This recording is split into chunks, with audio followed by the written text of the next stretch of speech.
पता है, उजाला निकलता है, रोशनी निकलता है, और यह रोशनी इतना निकालिए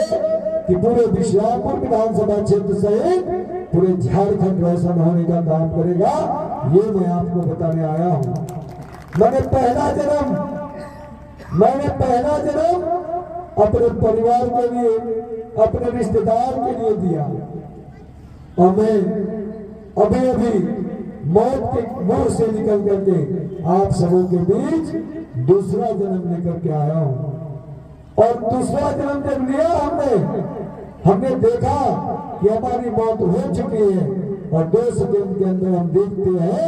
कि हमारी दूसरी जन्म हो गई। ये कैसा संभव है?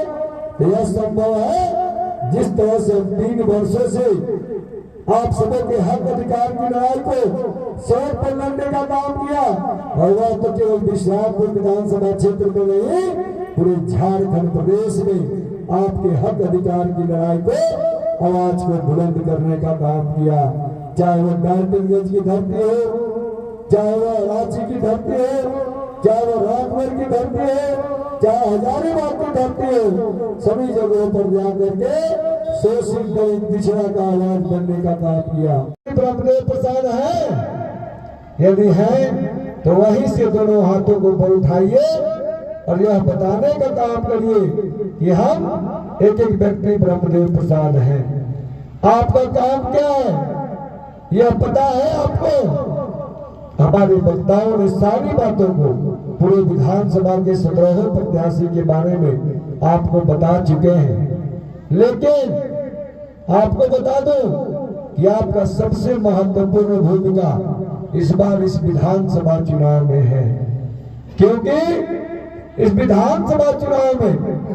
आपका भूमिका इसलिए है कि यदि आप इस बार चूक गए तो जिस तरह से झारखंड राज्य अलग होने के 24 वर्षों बाद भी दलित परिवार का, पिछड़ा परिवार का, दबे कुचले परिवार का और गरीब परिवार का किसी ने आवाज नहीं उठाया, आगे 50 वर्षों तक कोई हिम्मत नहीं करेगा कि इस आवाज को उठाया जाए। इसलिए मैं आपको यह बताने आया हूँ, इसलिए मैं आपको यहाँ बैठाया हूँ, और खास करके आपसे निवेदन करता हूँ कि आप आने वाला 13 तारीख के लिए कल से ही प्रत्येक व्यक्ति ब्रह्मदेव प्रसाद जो यहाँ बने हैं वो लोग जाकर के 10-10 घरों में ब्रह्मदेव प्रसाद के तरफ से अपनी माँ, अपनी बहन, अपनी भाई भतीजा, अपने गोतिया परिवार में उनसे भीख मांगने का काम करिएगा। जब हम छठ महापर्व में भीख मांगने में संकोच नहीं करते हैं तो इस लोकतंत्र का महापर्व जिससे आपका हक अधिकार की लड़ाई को लड़ा जाता है, उस लोकतंत्र के महापर्व में